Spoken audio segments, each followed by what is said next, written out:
Hoje nós estamos concluindo mais uma série de mensagens. Essa série, como algumas outras que nós temos, é uma série que fala sobre coisas essenciais para a fé cristã. Se você entrar lá no nosso canal do YouTube, você pode acompanhar, por exemplo, a série Castelo de Areia, que é uma série que fala sobre o Sermão do Monte. Nós temos a série Papéis, que fala sobre os papéis de cada um dentro daquilo que Deus planejou, o papel do homem, o papel da mulher, o papel da igreja.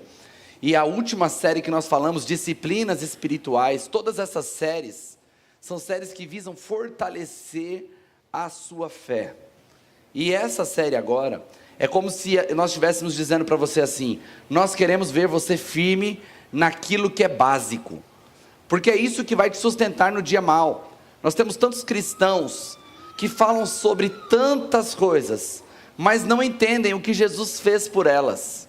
Uma vez eu estava conversando com um rapaz, um líder, e toda vez que ele se encontrava comigo, ele queria falar só de assunto difícil, e aí ele falava coisas assim mirabolantes. Aí um dia eu perguntei para ele assim, falei: cara, o que você entende quando a Bíblia diz que você foi justificado?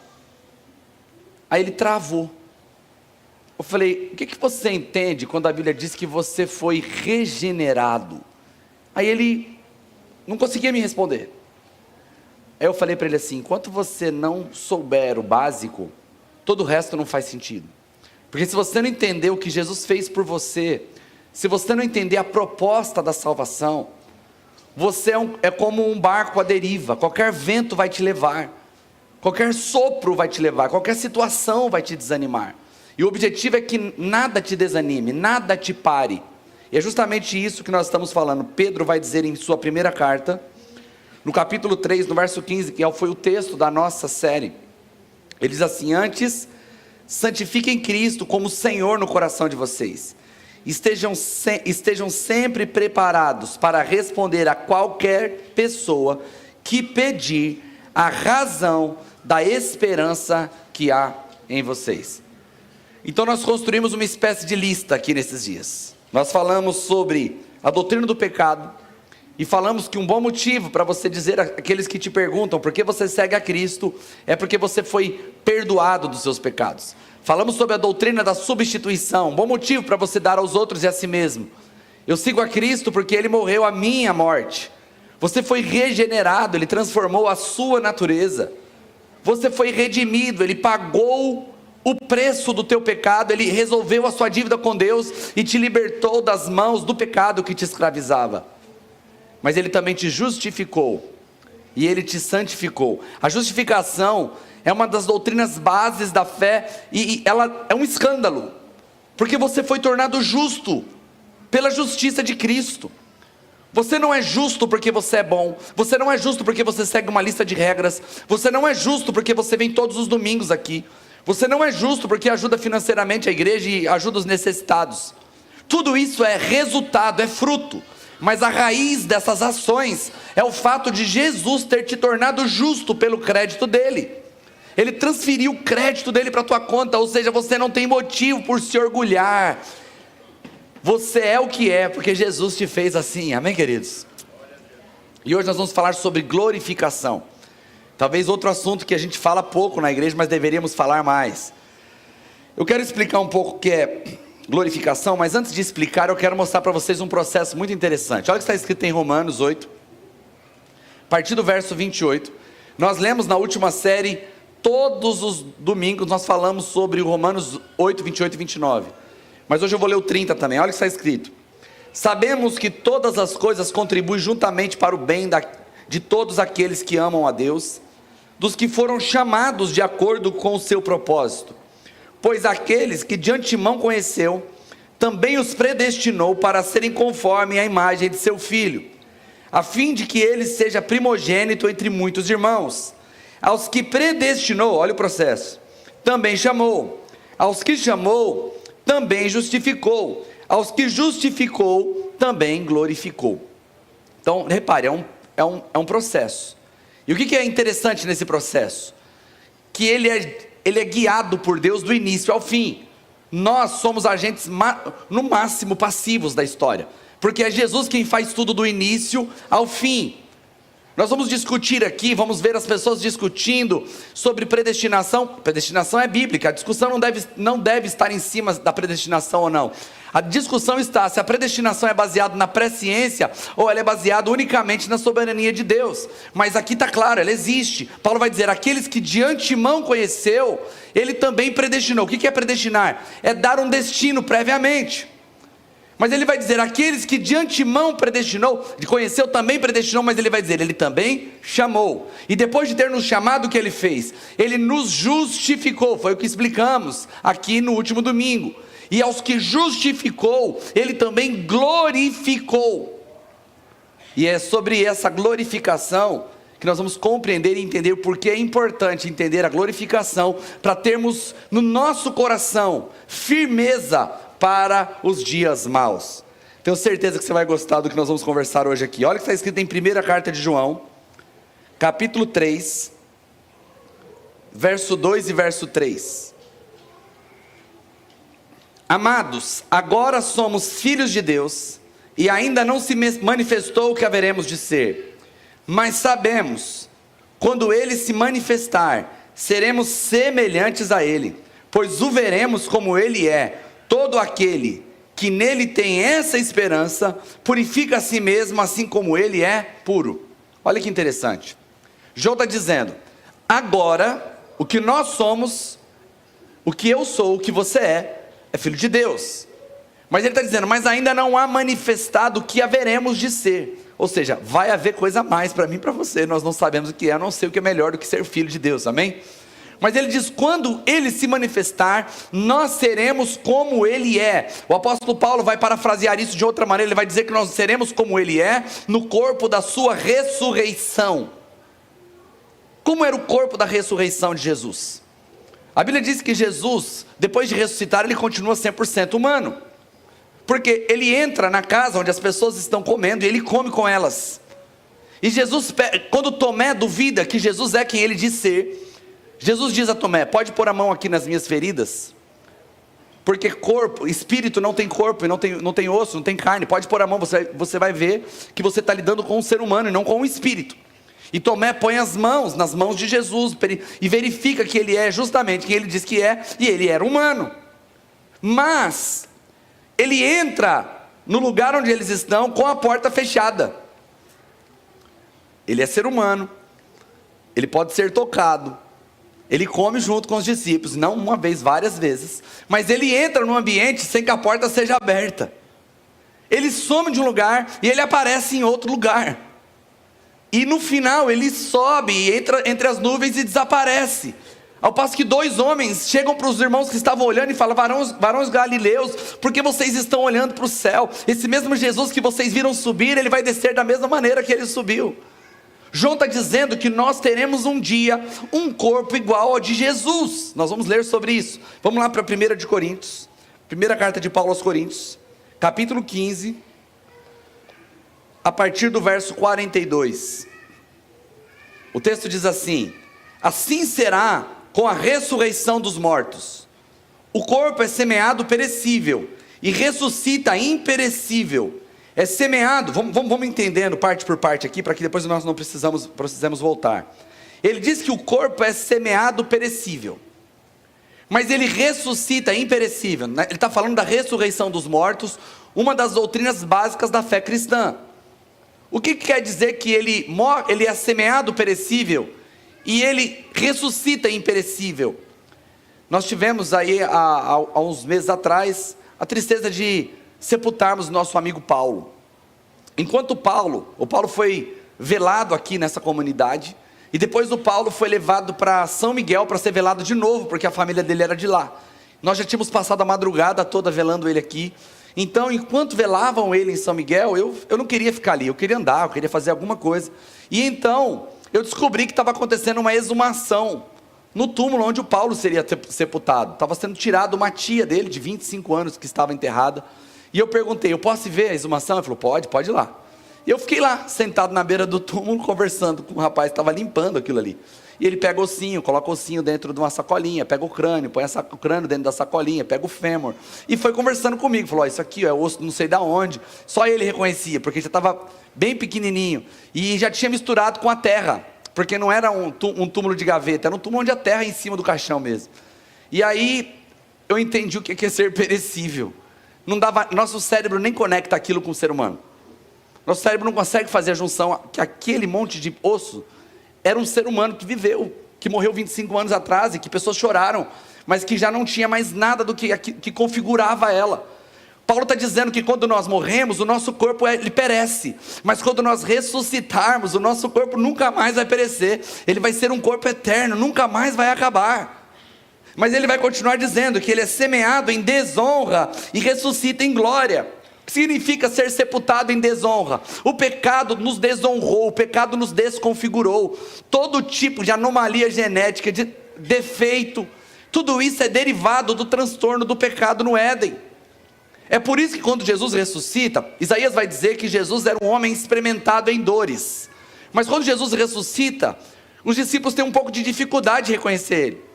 Porque todas as marcas de expressão, todo sinal de cansaço, todo queimado do sol, toda fadiga, quando ressuscita, ressuscita em honra. Toda a desonra da vida na terra passa. Quando você ressuscitar, todos os seus defeitos que se você tiver, né? Talvez você não tenha defeito, talvez seja perfeitinho, mas quando você ressuscitar, você já não vai ter mais.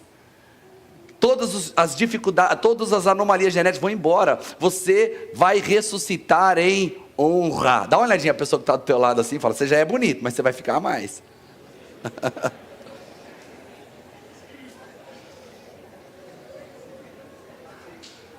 Que jeito bom de elogiar, né? Você sabe o que você está dizendo? Você é bonito, mas vai ter que morrer para ficar melhor. E ele vai dizer assim, é semeado em fraqueza e ressuscita em poder. É semeado num corpo natural, mas ressuscita um corpo espiritual. Se há corpo natural, há também corpo espiritual. Assim está escrito, o primeiro homem, Adão, tornou-se um ser vivente. O último Adão, espírito que dá vida. Não foi o espiritual que veio primeiro, mas o natural. Depois dele o espiritual. O primeiro homem era do pó da terra. O segundo homem do céu. Os que são da terra são semelhantes ao homem terreno. Os que são do céu, ao homem celestial. Como tivemos a imagem do homem terreno, assim teremos a imagem do homem celestial. Irmãos, eu declaro a vocês que carne e sangue não podem herdar o reino de Deus, nem o que é perecível pode herdar o imperecível. Eis que digo um mistério, nem todos dormiremos. Aqui o termo dormir é o termo morrer. Nem todos dormiremos, mas todos seremos transformados em um momento, em um abrir e fechar de olhos, ao som da última trombeta. Pois a trombeta soará, os mortos ressuscitarão incorruptíveis, e nós seremos transformados, pois é necessário que o que é corruptível se revista de incorruptibilidade, o que é mortal se revista de imortalidade. Quando, porém, o que é corruptível se revestir de incorruptibilidade, e o que é mortal de imortalidade, então se cumprirá a palavra que está escrita: a morte foi tragada pela vitória. Onde está a morte, a sua vitória? Onde está a morte, o seu aguilhão? Mas graças a Deus que nos dá a vitória por meio do nosso Senhor Jesus Cristo. O aguilhão da morte é o pecado, e o poder do pecado é a lei. Aqui tem muita riqueza, só nesse texto a gente poderia pregar uma série inteira. E aqui ele termina dizendo algo que nós enfatizamos durante toda a série. Ele vai dizer que a arma da morte é o pecado, ela nos aflige através do pecado. Mas ele diz que o poder do pecado é a lei. O combustível do pecado é a lei. Se você quer fazer alguém ficar preso no pecado, coloque mais regras sobre ele, porque a regra vai fazer com que ele sinta mais desejo de pecar. É só a graça que pode libertar alguém das mãos do pecado. Nós explicamos isso semana passada, explicando como a justificação conduz à santificação. Mas Paulo está dizendo que nós vamos ter um corpo incorruptível. O que significa ser incorruptível? Além de nós, não é a mesma coisa que imperecível, porque imperecível, ele já disse lá atrás. Incorruptível é que não pode se corromper. Deixa eu dizer algo para você. Só um ser humano na terra pôde desfrutar livre, de forma completa de seu livre-arbítrio, que foi Adão. Tirando Jesus, foi o único. Adão podia pecar e podia não pecar, e ele escolheu pecar.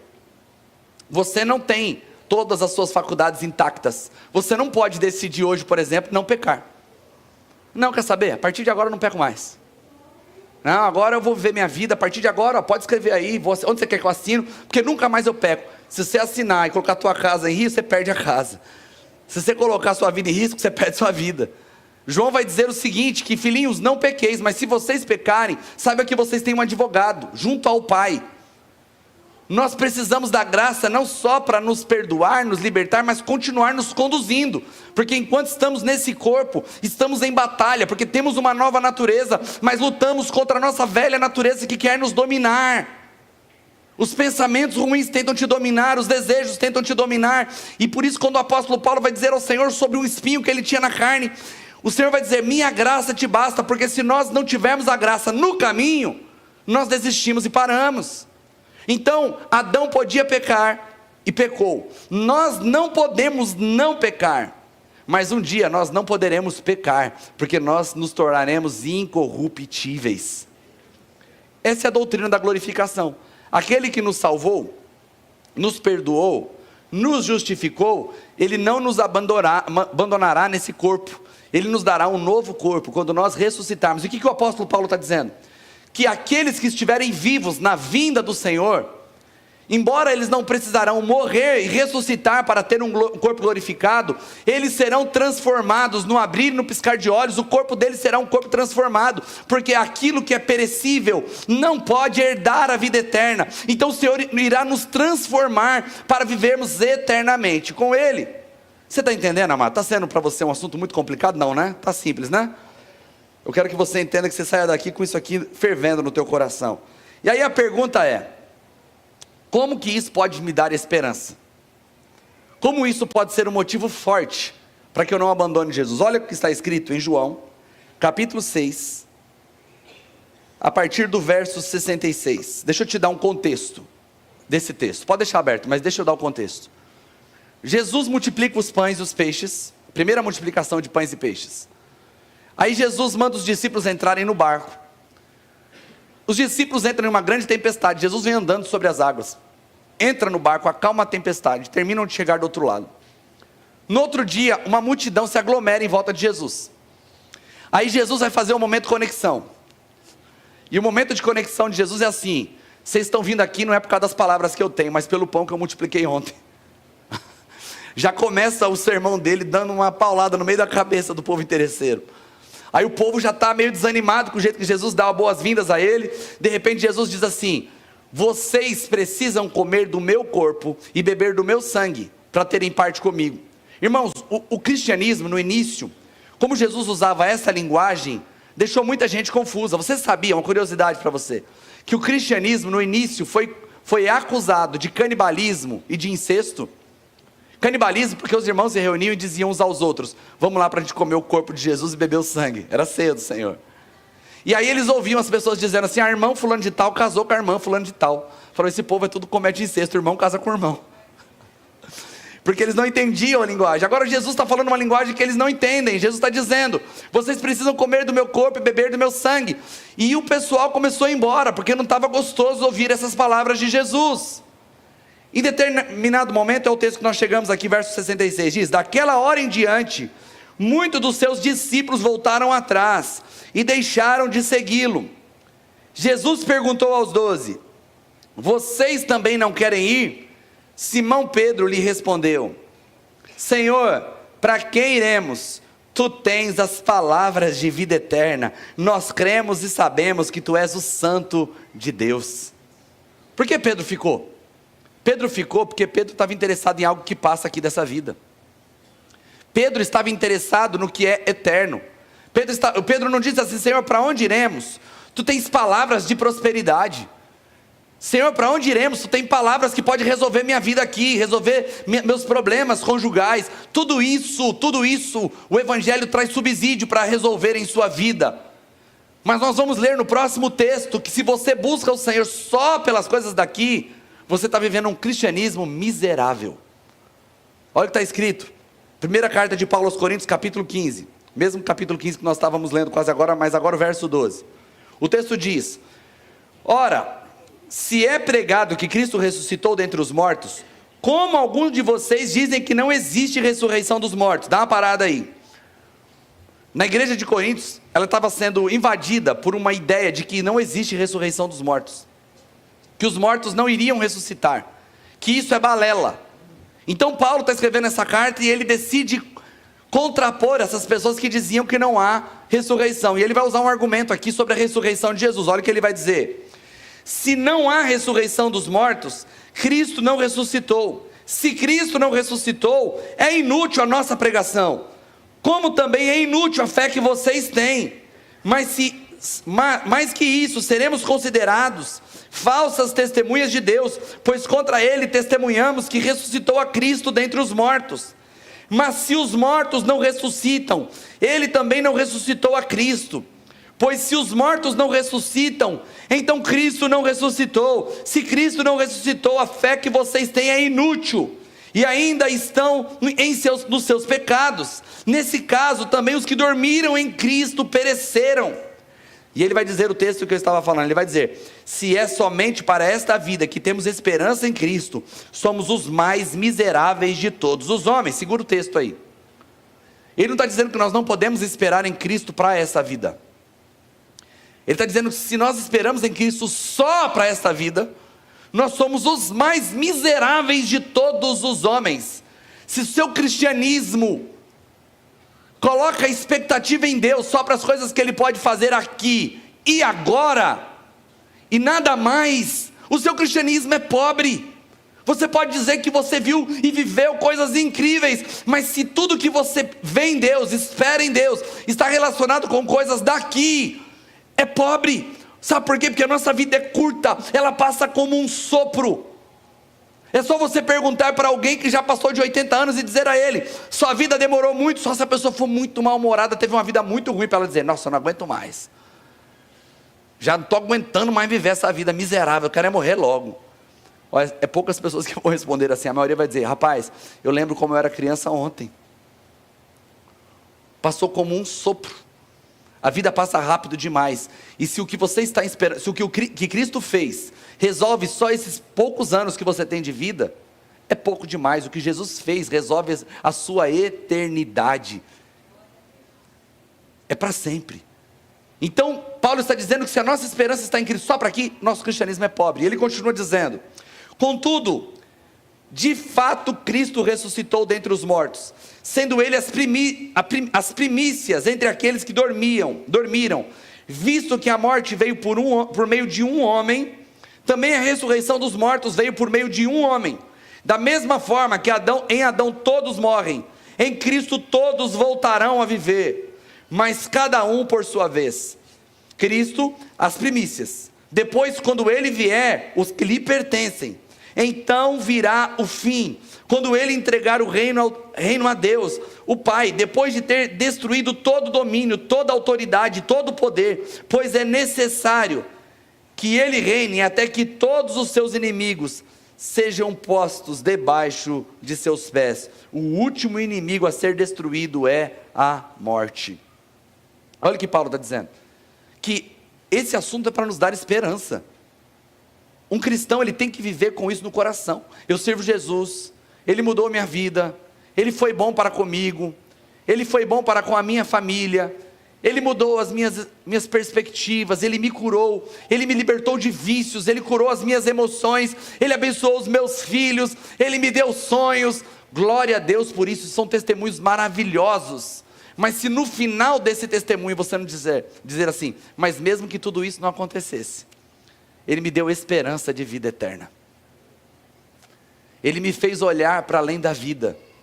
No final de contas, irmãos, todos nós, quando buscamos a Deus, nós queremos uma resposta para depois da morte. Porque a vida, quando você se depara com a morte, a vida não faz mais sentido. Se você não tem uma expectativa após morte, a vida para de fazer sentido. Porque você trabalha, você sofre, você corre, você ajuda pessoas, daqui a pouco está lá no caixão, parece que tudo acabou, não fez sentido nenhum ter vivido aquela vida que você viveu. Ah, mas fica um legado. Fica um legado para quem fica, mas para quem vai? Para quem vai? Se ela não tiver esperança, se ela achar que tudo acaba depois da morte, que tudo é enterrado e pronto, a vida ela para de fazer sentido. Então a palavra sobre ressurreição é para nos dar esperança. No cristianismo nós cremos que todos vão ressuscitar. Pastor, até os ímpios, eles ressuscitarão para a perdição eterna, mas eu e você, nós ressuscitaremos para a eternidade com o corpo imperecível, amém, queridos? Se for para Jesus, pode dar a melhor salva de palmas. Glória a Deus, glória a Deus. Olha o que está escrito na primeira carta de Paulo aos Tessalonicenses, capítulo 4, a partir do verso 13. Irmãos, não queremos que vocês sejam ignorantes quanto aos que dormem, de novo, falando de quem morreu, para que não se entristeçam como os outros que não têm esperança. Se cremos que Jesus morreu e ressurgiu, cremos também que Deus, por meio de Jesus, trará com ele aqueles que nele dormiram. Conforme a palavra do Senhor, dizemos a vocês que nós, os que estivermos vivos, os que ficarmos até a vinda do Senhor, certamente não precederemos os que dormem, porque dada a ordem, com a voz do arcanjo e o ressoar da trombeta de Deus, o próprio Senhor descerá dos céus, e os mortos em Cristo ressuscitarão primeiro. Depois nós, os que estivermos vivos, seremos arrebatados com ele nas nuvens, para o encontro com o Senhor nos ares. Assim estaremos com o Senhor para sempre. Portanto, preste atenção, consolem-se uns aos outros com essas palavras. É consolo. Aqui ele fala sobre a vinda do Senhor Jesus. O texto fala sobre o arrebatamento. Todos esses acontecimentos estão relacionados ao fim. E é o que o povo faz? O povo começa a discutir sobre a ordem cronológica dos fatos. Hoje, a maioria das pessoas que estudam escatologia, elas não estão estudando escatologia, é o estudo do fim. Ela não está estudando para ter esperança. Está estudando para especular, para saber o que acontece primeiro. Primeiro nós somos arrebatados, e aí vem a grande tribulação. Nós vamos ler que vai haver uma grande tribulação na terra, vai durar 7 anos, aí eles falam assim, não, Deus nos arrebata, aí nós vamos passar 7 anos com Deus, nas bodas do Cordeiro, enquanto 7 anos de tribulação na terra, depois nós descemos para guerrear com Cristo. O outro fala, não, seu escapista, nós vamos ser arrebatados depois dos 7 anos, nós vamos passar pela grande tribulação, porque nós vamos suportar a dor, e depois nós seremos arrebatados nos ares, e ali nos ares nós vamos descer e vamos reinar com Cristo. Aí o outro fala, não, vocês dois não sabem de nada, é no meio. Irmão, você pega o café e o leite, aí um fala assim, primeiro vem o café, depois vem o leite, aí o outro fala, não, primeiro vem o leite, depois vem o café, depois é tudo café com leite, irmão. Sabe o que você tem que pensar? É o seguinte, você tem que estar preparado para qualquer coisa, é isso que é importante. Porque essas discussões, elas revelam muito mais a arrogância do homem do que a sabedoria de Deus. Porque na sabedoria de Deus, enquanto todo mundo está discutindo, a gente está dizendo, ele vai voltar, e nós vamos nos encontrar com ele. Essa é a esperança do cristão, é se encontrar com Cristo, é se encontrar com ele, é poder ver Jesus, é poder abraçá-lo, é poder saber que a obra foi concluída, que a morte foi derrotada, em definitivo, ela não tem poder mais sobre nós. Essa é a alegria da pregação do Evangelho. Olha sobre a grande tribulação, olha o que está escrito em Mateus capítulo 24, do verso 21 e verso 29.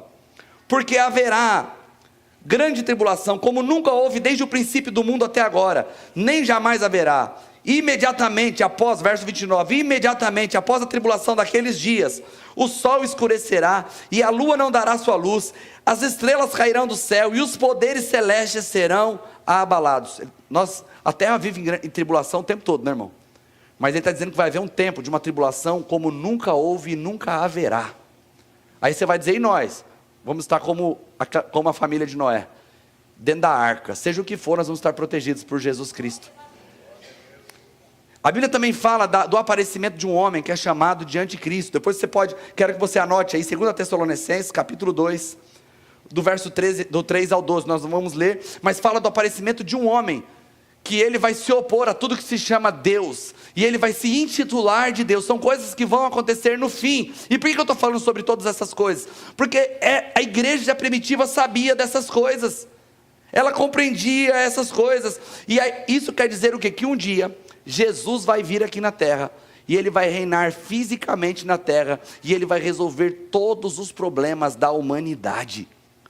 Você fica brigando, achando que uma ideologia de política tem mais poder sobre a outra. Não, pastor, é essa aqui ideologia que resolve o mundo. Não é essa aqui que resolve o mundo. Fica uma briga tola. Deixa eu dizer, qualquer ideologia política, ela tenta melhorar o que está ruim.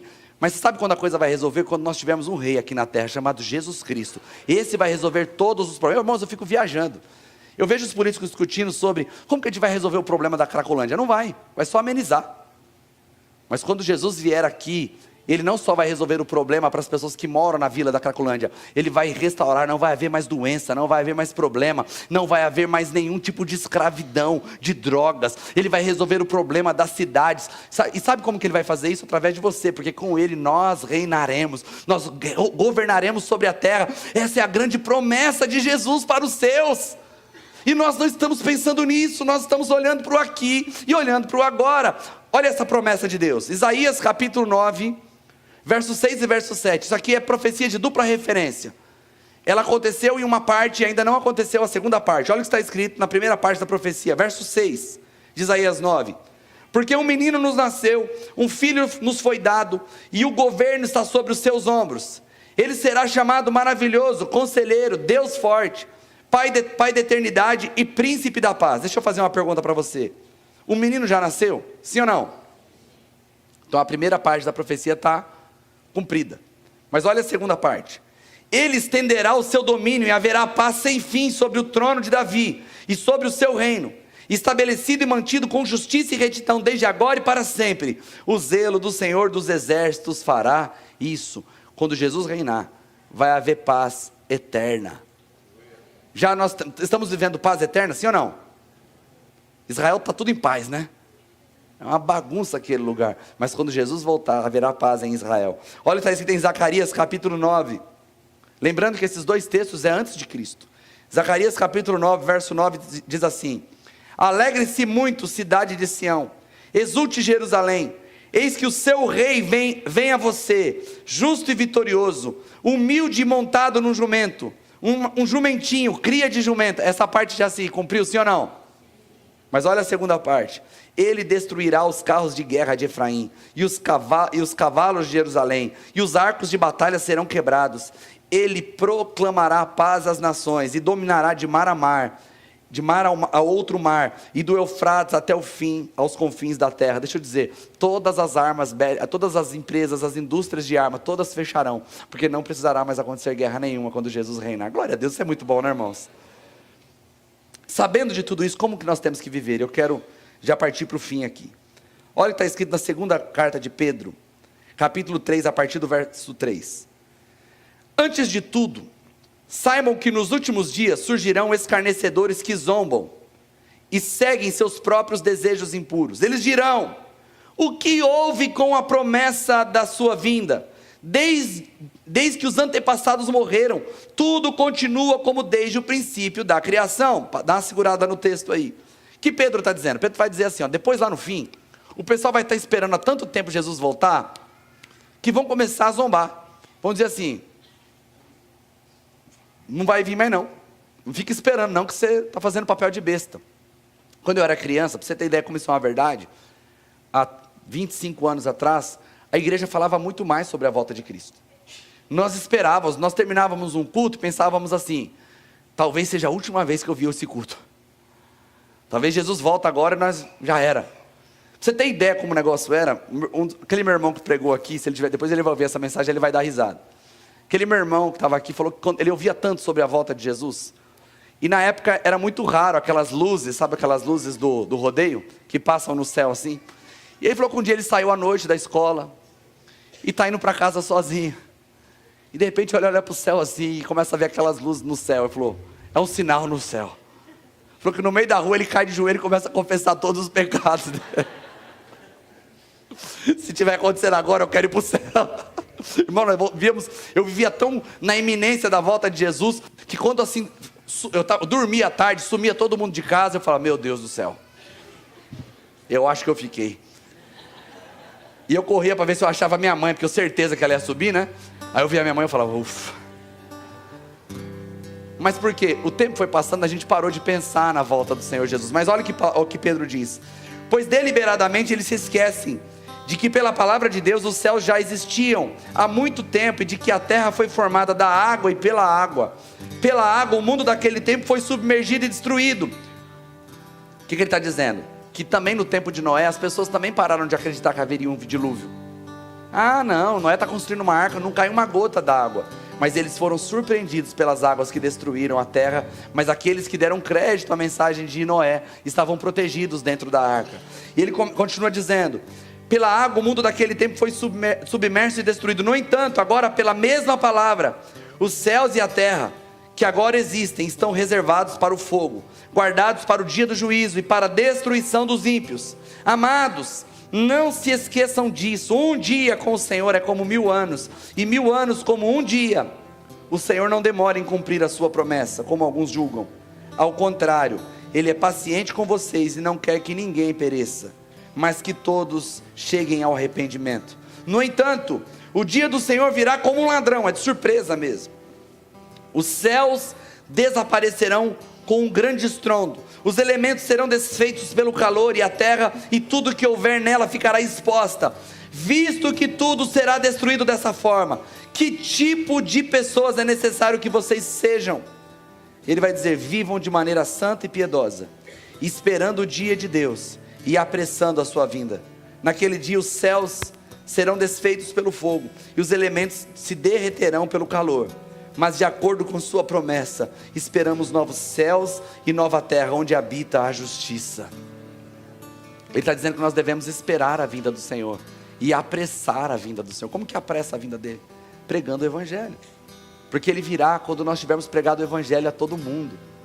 Nós podemos viver como quem está apressando a vinda do Senhor. A igreja primitiva, ela vivia na iminência da volta de Jesus. Existia uma expressão que era Maranata, que significa: hora vem, Senhor Jesus. Era: vem logo, Jesus.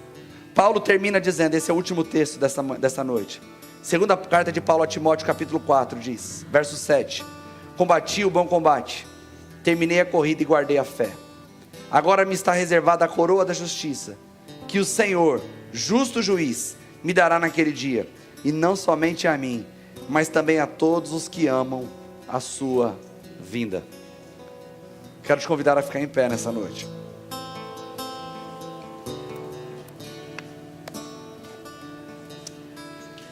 Talvez tudo que eu falei aqui tenha sido tão novidade para você, ou não. Talvez são coisas que você já conhece há muito tempo. Mas eu quero dizer para você que o cristianismo não faz sentido se nós não cremos nisso. Talvez você tenha perdido algum parente seu, e você sabe que esse parente morreu no Senhor, e você sente tanta saudade. Deixa eu dizer, um dia você vai se reencontrar com ele. Quando você entrar pelas portas da grande cidade, você poderá se alegrar, porque ele estará lá, não mais naquele corpo perecível cheio de doença, mas num corpo glorificado, um corpo novo, um corpo que nunca mais sofrerá os danos da enfermidade. Você passará a eternidade com o Senhor. Toda a depressão, toda a tristeza, toda a angústia será substituída por uma alegria sem fim. Lá não haverá templos, nós não precisaremos de templos, porque o Senhor estará lá, e nós poderemos adorá-lo, se comunicar com Ele diretamente. Nós passaremos a nossa eternidade com o Senhor, e isso precisa te dar esperança, e isso precisa ser um tópico importante da sua lista. Queria muito te convidar a curvar sua cabeça e falar um pouco com o Senhor. Talvez você esteja vivendo dias onde você só consegue olhar para aqui agora. Parece que tudo que existe é o que está acontecendo agora. Mas existe mais. O Senhor quer te fazer olhar para além daqui, para que a sua vida comece a fazer sentido agora e para sempre. Enquanto os irmãos cantam, eu quero muito te encorajar a fazer uma oração, dizendo ao Senhor: me ajuda a entender isso. Eu não quero viver um cristianismo miserável, egoísta, como se a fé em Cristo fosse uma das possibilidades de resolver sua vida aqui. Mas não, o cristianismo é tudo que você precisa. Crer em Jesus é tudo que você precisa. Fale isso ao Senhor. As ruas são de ouro e de cristais. Ali tudo é vida, ali tudo é paz. Morte e choro nunca nunca mais. Tristeza e dor, nunca mais. Verei o grande rio da vida, claro como um cristal. Verei a face do meu mestre querido. Não haverá mais noite ali. Não haverá nenhum clamor. Verei os olhos de Jesus e tocarei seu corpo, enfim. Não haverá mais noite ali. Não haverá nenhum clamor. Verei os olhos de Jesus e tocarei seu corpo, enfim.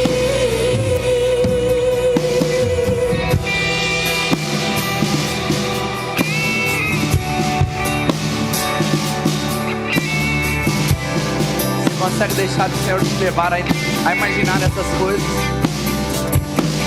Aleluia. Ajude-nos, Senhor, a vislumbrar a tua glória e rompermos essa mentalidade tão temporal.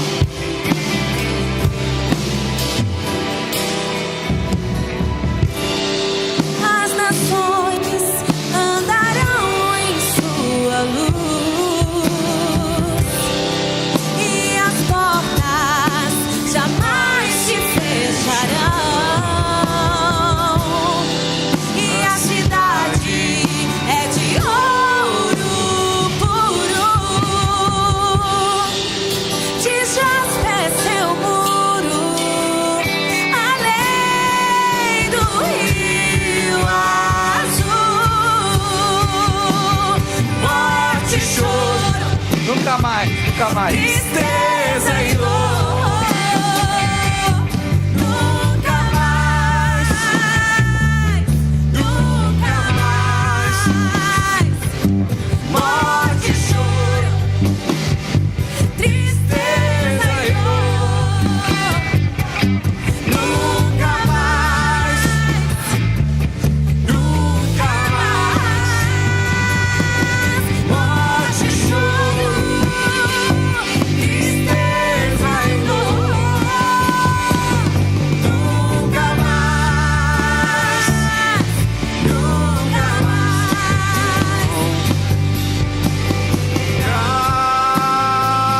Mais noite ali. Não Verá nenhum clamor. Verei os olhos de Jesus e tocarei seu corpo, enfim.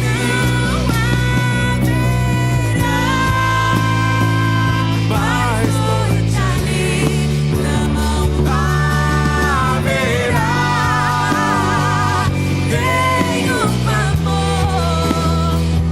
Verei os olhos de Jesus e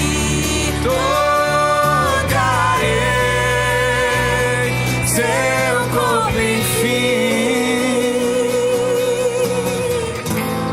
Paulo diz: consolai uns aos outros com essas verdades. Nós estamos aqui felizes em comunidade e queremos pregar esse evangelho a toda essa cidade, porque irmãos, por maior o sofrimento que vive aqui, ele vai passar. Mas para aqueles que estiverem sem Jesus, o sofrimento será eterno. Mas para aqueles que têm Jesus, nós esperamos ansiosamente novos céus e e uma nova terra onde habita a justiça.